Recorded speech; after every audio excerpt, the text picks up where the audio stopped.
Mark Schlabach at ESPN thinks Tennessee is a regression team in 2025. He's got every reason to think that. You are Locked On College Football with Spencer McLaughlin, your daily podcast on all things college football. Part of the Locked On Podcast Network, your team every day. Welcome, everybody, to another episode of Locked On College Football. I'm your host, Spencer McLaughlin. Thank you so much for making this your first listen or your first view of the day. Part of the Locked On Podcast Network, your team every day, and your number one source to stay up to date with the biggest stories in this, the greatest sport on planet Earth, all year round. This episode brought to you by our friends over at Game Time. Download the Game Time app, create an account, use code Locked On College for $20 off your first purchase. Notre Dame faces some big challenges, and can Penn State win at Ohio State? Some of you aren't going to like my answer to that question. Or this one. Does Tennessee regress in 2025? So when I saw that posed in a piece, or that question posed in a piece over at ESPN, I thought, I don't know, Nico's coming back. I mean, anytime you return the head coach who's the offense coordinator there and, you know, doing the whole shebang and a quarterback, like anytime you return that, I tend to like those college football teams. I felt that going into last year. I think we saw that in a number of areas. And I like that again going into this year because it's a rarity. Nico is a rarity in the SEC because he started all of last season and he's coming back for the Vols. But he's losing a lot. You take a passing game that struggled all season long against high-level competition to not explode, but to hit 200 yards through the air, to be consistent and not say, hey, Dylan Sampson, can you just go and save us? Can you just win this football game for us with your legs behind the offensive line, which lost 3 starters, by the way. But you take that passing game and you have now removed his 3 leading wide receivers, 3 starting offensive linemen, and a running back that was arguably the best in the SEC last year? That's kind of a lot. Then you take away the best defensive player. Heck, this is a crazy thing to say, but it's reality. I trust Tennessee's defense going into next year more than I trust their offense. Now, is there the potential for Nico to take a step forward? Yes. He's got all the arm talent in the world, all the potential that you could ever want. There's a reason he was a highly touted recruit. He got a big NIL package, and he is the starting quarterback for the Tennessee Volunteers in just his second season and will be again in his third. He's got all the talent, but he's got to work in a lot of new. There's a lot of new. So when I considered those factors for Tennessee, I thought, oh, okay, all right, I do see how they take a step back next year because that's a lot to replace. And you're trying to take a significant, you don't need some growth. I don't care who you put in at running back for Tennessee. Whoever it is, not going to be Dylan Sampson. And I used to be a guy who was in the camp of kind of what was the newer, but now is kind of old school thinking with regards to running backs in this wonderful game of football in college or the NFL. Dime a dozen, this guy, that guy. Look at what Kyle Shanahan's doing. He's making it work with 7th rounders and guys you've never heard of. And then Derrick Henry and Saquon Barkley both showed up. Yep, they matter a lot. You know who wasn't healthy a lot this year? Christian McCaffrey. You know who struggled? The 49ers. Now, I get the NFL is different than college, but I think we've seen a resurgence at that position, and Dylan Sampson is one of those guys. Ashton Jeanty at Boise State. That guy's not normal, not common, not replaceable, and I think that Sampson is in that class of running back. So when you take all of that out and introduce talented guys, I mean, Tennessee hasn't struggled to recruit. They haven't pulled any top 10 classes in the last 3 cycles, but they have been top 15 in all 3 cycles. So they're not going to go into a lot of games with a talent deficit this year, but this is going to fall heavily on Nico's shoulders. And Tennessee's season ended with the big loss to Ohio State. Who didn't lose to Ohio State? Oregon once, but then they lost again, and then Michigan. So that just continues to make less and less sense. But I don't begrudge Tennessee or I don't look at the Vols differently just because they lost that football game. I actually picked them to pull the upset there. And yes, I feel foolish having made that selection. However, going into next year, Tennessee's record is not going to reflect how good they actually are. It might be the same as this season. They went 10-2 this year. That got them into the playoff. And guess what? 10-2 in the SEC, or for all we know, the Big Ten, is getting you into the college football playoff. No questions asked. Tennessee schedule next year, here's the saving grace. When you're undergoing that big of a reset, multiple starters on the offensive line, at wide receiver, couple of defensive guys headlined by James Pierce no longer there. You've got McCoy, who's a great corner, as one of your foundational pieces amongst others. I think they'll be fine on that side of the ball. But the offense, serious questions there. How do you replace Sampson, and what do you do in the passing game without your top 3 wideouts from last year for your young up-and-coming quarterback? But the schedule for Tennessee, boy, does it work out. They might just mess around and go 10-2, get in the playoff, and get blown out again if they catch a bad matchup. Because they open with Syracuse. I watched them play a respectable ACC team, or who we thought going into the year was a respectable ACC team early in the year. It was not particularly close. They have Georgia at home. They go at Mississippi State, upset potential. Just remember that I said that right now. At Alabama, all right, that's not going to be tough. Yeah, I mean, it's just those are the big games. The big games. I mentioned Mississippi State because I truly believe Mississippi State is going to beat someone that they shouldn't next year.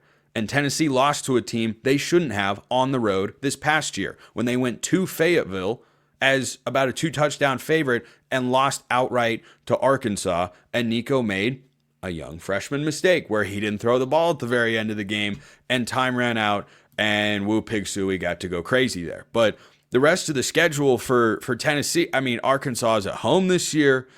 You go at Kentucky, no problems there. Host Oklahoma, who should be improved, but I don't know if they're great. New Mexico State, you got the SEC Cupcake. You go at Florida. Now that's a tricky one. You host Vanderbilt the following week to end the regular season. I don't think there'll be any issues there. They handled them on the road this year, and I don't know if Vanderbilt can find the same sort of magic and be a bowl team again next season, but at Florida, okay, that could be tough. But you look at this schedule. If they avoid a major upset, they just have to beat one of Georgia, Alabama, and Florida. Just one. One of those games, you only have one of them at home, win one of those football games and don't get upset, and boom, Tennessee is right back in the playoff. Maybe they would have the same result because they're changing too many things over. But FanDuel has their preseason win total set at 9.5, the same it was last year. I predicted them to go 9-3 and miss the playoff. That prediction was off by one game. It came down to the Alabama matchup. It could again.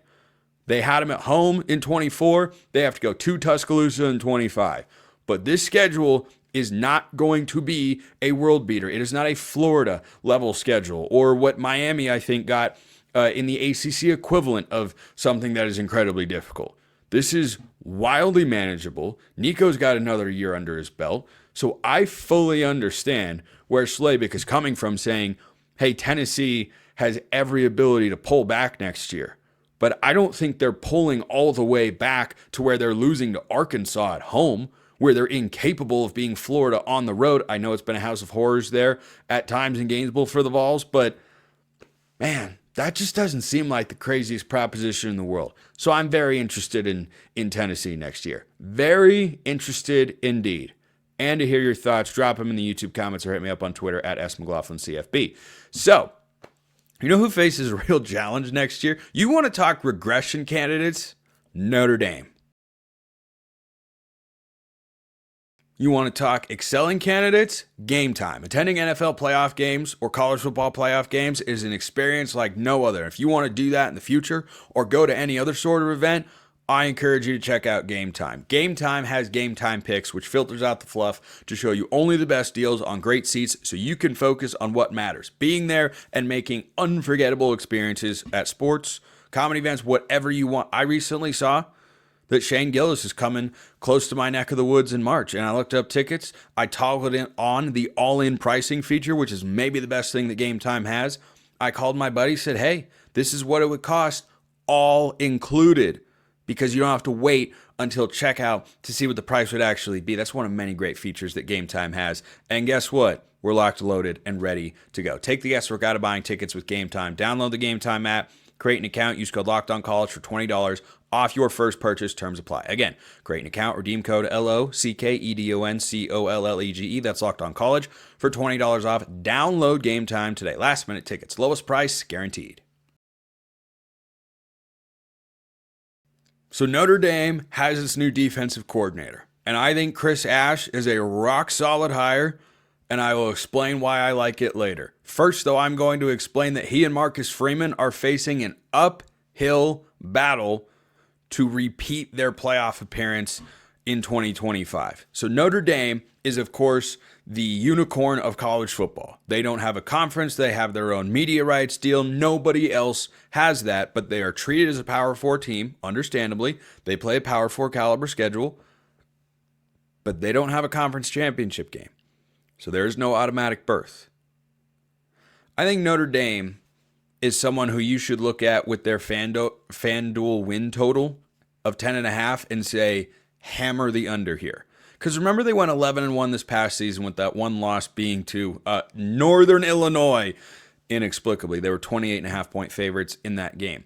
Here's a list of games that Notre Dame plays next season. They open at Miami. They're a 2.5-point favorite. That's not going to be easy. Carson Beck's the quarterback on the other side, and it's a road trip. Now, this year, I thought they would go to Texas A&M and win, and they did. That was going to a coach who was coaching his first game with a new school. Mario Cristobal's not doing that, whatever you may think of him as a college football coach. So they have to go at Miami on August 31st. Then on September 13th, speaking of the Aggies, who might have revenge on their minds, they go to South Bend on September 13th. Notre Dame's at home off a bye. I might like their chances there. They go at Arkansas on September 27th. Why don't you ask Tennessee how easy it is to go to Fayetteville and just walk out a winner? They host Boise State on October 4th. Then they play USC on October 18th. I'm not saying that USC is great. I'm just saying they're not terrible. They're just not as good as they should be. Doesn't mean they aren't capable. USC went 7-6 this past year. A lot of programs would love to go 7-6. A lot of them. They go at Pitt on November 15th, and they host Syracuse November 22nd. Without Kyle McCord, I don't know if Syracuse is as tough as it was this past year. But that is not the same caliber of schedule that Notre Dame had last year. Now, on paper, their schedule looked a certain way because Florida State was a part of it, and that was a big game. And then, boom, Florida State's probably the worst Power 4 team in all of college football this past season. They were truly, truly terrible. But this is not a schedule that lines up as favorably. But not being in a Power 4 conference and having, games against service academies on there, do you get the benefit of the doubt at 10-2? Or does 10-2 put you in that 9-3 SEC category? You have a chance, you're in the discussion, you're in the running, but you're not exactly a lock over here. That might depend on who the wins are against and who the losses are against. Because if they lose to Texas A&M and Miami, but then win the rest of their games, they'll have 2 losses early, so they'll have to climb back into everyone's good graces, and they'll certainly have it after being the national runners-up this past year. Something they have earned, by the way, and one of the reasons I think college football is great, and I am not opposed at all to preseason rankings, because it's based on what you did the prior year and in the offseason. I want those things to matter. That's always something that's made college football unique. I don't think it should go away. But if Notre Dame were to lose to Miami and Texas A&M, who's their best win going to end up being? Is Arkansas going to have an 8-9 win season? Is USC going to finally pop under Lincoln Riley after the first year when they won 11 games? And since then, it has been taking a step back and taking another step back. Is Pitt going to be a great win? Is Syracuse? That suddenly doesn't look like a resume that locks you into the playoff. You might need some help at that point in time. So that's the challenge that awaits Chris Ash. But I do like this hire a lot for Marcus Freeman. So Al Golden leaves to go be the defense coordinator for the Bengals. You don't sit around and feel sorry for yourself. You say, all right, NFL, you're taking one of our guys. I'm taking one of your guys. Chris Ash is a veteran defensive coordinator. 24 years he has spent as a college coach. This is his 5th stint as a Power 4 defensive coordinator. And he was just in the NFL for the last 4 seasons with a couple of different teams. So you give me a guy that's got plenty of experience, has been to the NFL where the coaching is on average at a higher level than what you have in college, who's got plenty of experience in the college game and as a college coach. He was a part of a national championship team back in 2014 with, wait for it, Ohio State. And he was also at Wisconsin, where he coordinated 2 top 15 defenses. He's going to have a core of guys returning like Drake Bowen, Aiden Schuler, and Leonard Moore as kind of a core of defensive players. Notre Dame has recruited well over the last couple of cycles. I don't expect a lack of talent is going to be the issue. I also don't expect there's going to be a lack of experience here from the coaching staff or from the roster for Notre Dame. So the move I liken this to was Ryan Day going out and getting Jim Knowles, because there's always a lot of energy around hiring a young guy. There's always an exuberance that those guys bring to the table, whereas the old grizzly veterans, we do it this way, and I'm just going to show up and coach ball. You know who just had 2 of those grizzly show up and coach ball guys on his coaching staff as a relatively younger dude in college football? Ryan Day. Ryan Day, who has Brian Hartline on staff as probably the best recruiter outside of maybe, I think Brian Hartline is probably the best recruiter on Ohio State staff, and then Ryan Day. Well, guess what? Marcus Freeman is the young guy who brings the energy, who brings the juice, and now he's going to get chiseled veteran and defensive coordinator. I think that's a good move and reminds me of Ryan Day going out to get Jim Knowles. Give me a guy that's been around the block, that knows what he's doing. There's no mystery, no surprises. I don't need you to be a dynamite recruiter. Just show up, coach ball, and give me the right defensive play calls when I need the most in the national championship hunt. So I think Notre Dame's capable of being there. I just think the program has a stronger trajectory than maybe the 2025 season, although that's just because there's a question at quarterback. I don't really have a great feel. I don't know that anybody does about what Notre Dame is doing at quarterback, or how confident they are that the quarterback of the future, who can just be an absolute star, is on that roster. Man, I saw the backup throw a couple passes in the playoff, but I mean, is that indicative of larger success to come? I don't know. However, here's why the program's in a strong state. There's a Michigan feel to this. They are not dependent on the quarterback position. You like to see the quarterback be able to deliver in big moments, because what happened in the national title game when the run game wasn't there literally at all? Jeremiah Love wasn't healthy. Ohio State's defense is hard to run on. Ask Oregon. They finished with minus rushing yards. The Ducks did, by the way, in the Rose Bowl. Riley Leonard suddenly had to make some throws. That's the big wet blanket that you can throw on a grease fire of an offense is, oh, nope, quarterback can just make throws or just make plays or just bail us out. So they needed Riley Leonard a lot. How do you replace that sort of guy? Well, I expect him to have a really good defense. They should have a great run game behind a veteran and newly healthy again offensive line. I know they've had some transfers in there. I'm telling you, they're not worried about it. That offensive line is going to be great. Jeremiah Love is healthy and was one of the best running backs in college football when he is at full strength. So I expect Notre Dame to be good, but getting to the playoff, winning 11 or 12 games next year, I don't think that is where the Irish are going to be from a floor standpoint. I could see them going 9-3 or even 8-4 next year. How about that? Let me know your thoughts below. I don't know what my record prediction is for them yet. I just think they can go 9-3 or 8-4. I mean, if you can lose to Northern Illinois, you can truly lose to anyone. But they could also maybe beat anyone. Speaking of beating anyone, can Penn State beat anyone on their schedule? They have Ohio State and Oregon on it. I think they can go to Columbus and win.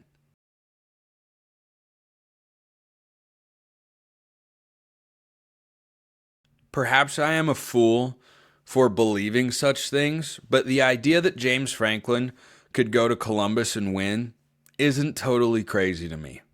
Really at all. Vegas doesn't think so either. So Penn State has 2 marquee games on its schedule next year. Hosting Oregon, they're at home off a bye, and Oregon's not traveling all the way across the country, and at Ohio State, a game that will be played on November 1st. So I'll come back to the importance of that date later in this discussion, but Vegas thinks Ohio State has significantly better odds to win the Big Ten. plus 155. Penn State is plus 410. Oregon's plus 240. I think that's an overreaction to Oregon being the reigning Big Ten champions going into next season. Both Ohio State and Penn State have win totals of 10.5, which is about as high as Vegas goes. They don't give you 11.5 because losing one game in the regular season and then all of a sudden hit like that's not something they tend to go with. So their win totals are both 10.5. Their schedules are kind of similar in some ways. You know what Ohio State's biggest game is? Michigan. Their second biggest game? Penn State. Hosting Penn State. Now, Columbus is a place where Penn State hasn't won in a very long time. A very long time.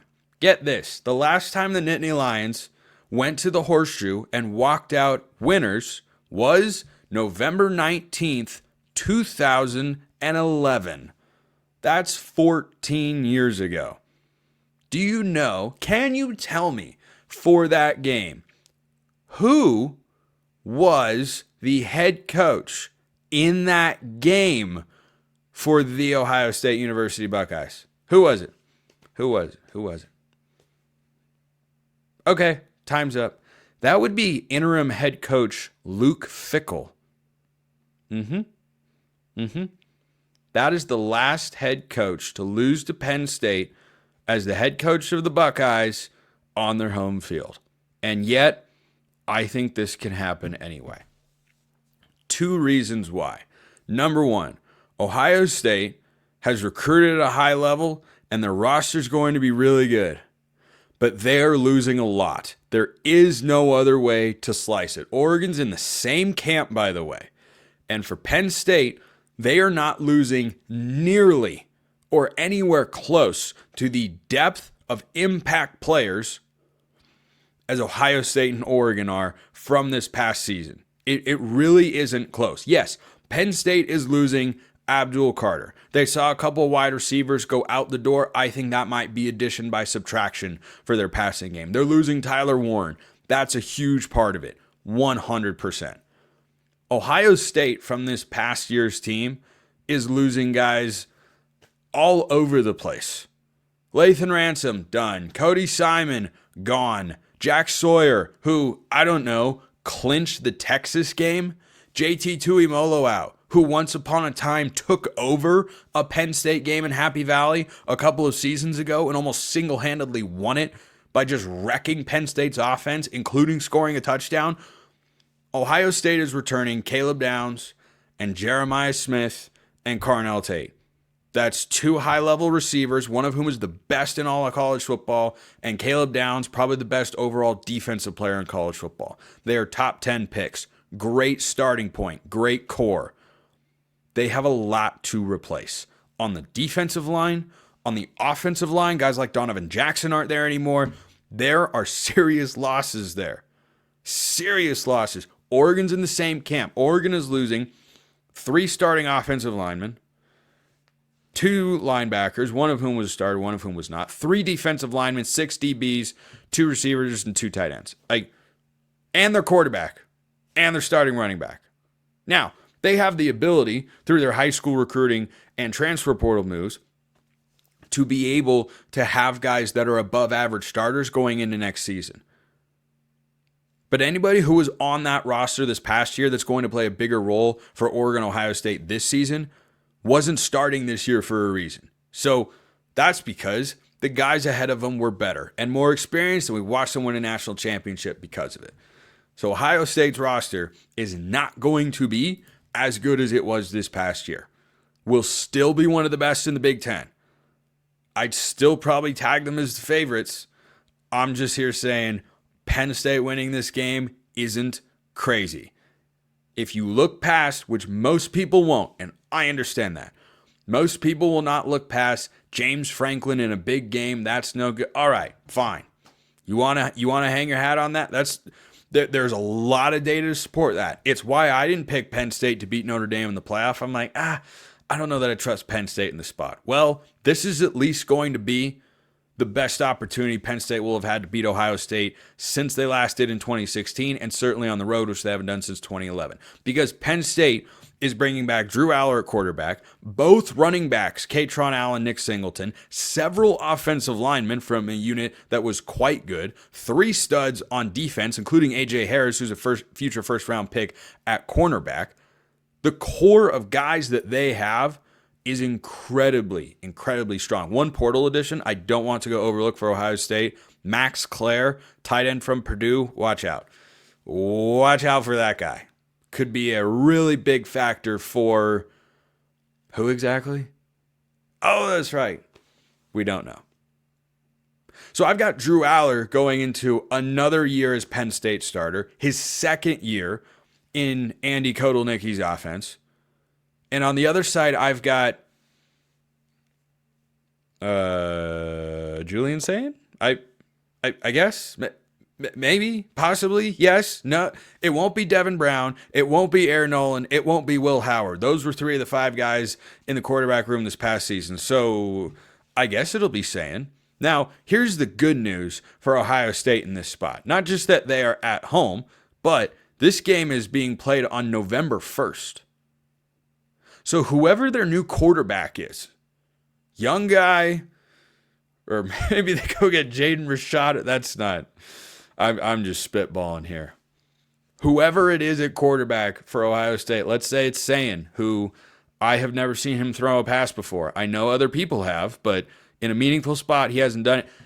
He will have had more than a few games under his belt on November 1st. If this game were September 1st or October 1st, I'd probably sit here today in January and say, I feel really good about Penn State's chances to win. But it's on the road in November, and you're going to have some experience for whoever's there at quarterback with great receivers and a really good coaching staff. Ooh, the final spice to this matchup. You didn't miss that Jim Knowles went from Ohio State to Penn State, right? If you listen to or watch the show every day, I appreciate you, first of all. Second of all, you didn't miss that because I discussed it on Monday, because that's a huge piece of news. So that offense that Ryan Day likes to run, and if Chip Kelly is still there as the offense coordinator, then Jim Knowles saw that at practice every day. He knows a thing or two. He's also, as we saw in this national championship run, very good at his job. Exceptionally good. So James Franklin has got a high-end defensive coordinator again. He retained his offensive coordinator that was courted by West Virginia for their head coaching vacancy before he turned them down to try to go win a national championship as the OC. He's still back. This is the opportunity. It is the best chance that Penn State will have had to beat Ohio State since they last did it in 2016. And yes, it's challenging because it's on the road. You know what you want to win a tough road game like this? A veteran quarterback. Drew Aller, this could be your moment, dude. Appreciate everyone listening. I'll see you next time. And until then, hope you have a wonderful rest of your day.